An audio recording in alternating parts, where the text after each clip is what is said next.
So hi guys, for today's video ay papakita ko po sa inyo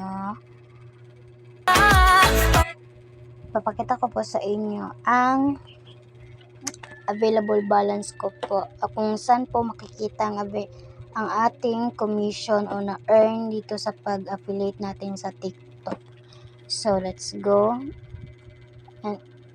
But before anything else, I would like to say thank you sa mga buyers na ako and kay seller, especially kay God, kay gitaganta niya opportunity na maka-earn diri sa TikTok. So let's go.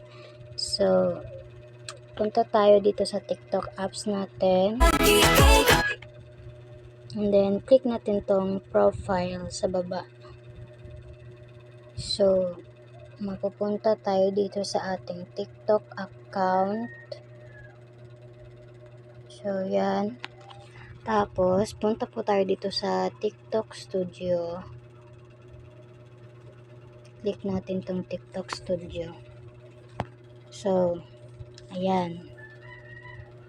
Naglo-loading pa po siya guys. So yan, as you can see guys, meron dito sa baba estimated rewards in last 7 days. Meron ditong $3.03. So ewan ko kung magkano na yan guys. So hindi ko pa natignan yung available balance. So may notification po akong natanggap na meron na pong commission o meron na po akong na-earn dito sa TikTok. So click po natin itong TikTok Shop for Creator. TikTok Shop for Creator guys. Click lang po natin yan. And then so yan, as you can see guys, no, today mayroon na po tayong na sold out na item. So mayroon na tayong estimated commission na naman na 45 pesos. Ayan po. So sa last 7 days po, ayan po yung total ng ating estimated commission. So dito, scroll down lang po natin guys. So yan, nakikita po kayo ditong earning. So i-click nyo po yan.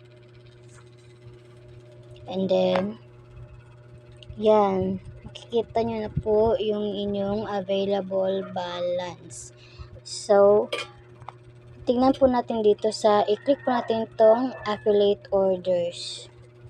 Kung ano po yung nasettled na po na items, ayun lang po ang magkakaroon po tayo ng commission. So click po natin itong settled. So as you can see, dalawa pa pong items ang ating nasa-set. Ang meron pong dalawa pa po yung ating nagkaroon po tayo ng commission po. Kasi after po ng delivered po ng items, ay magwi-wait pa po tayo ng 7 days. Ayun, kapag wala pong na-return or naging problema po, ay doon na po tayo makakapag-earn at makaka-earn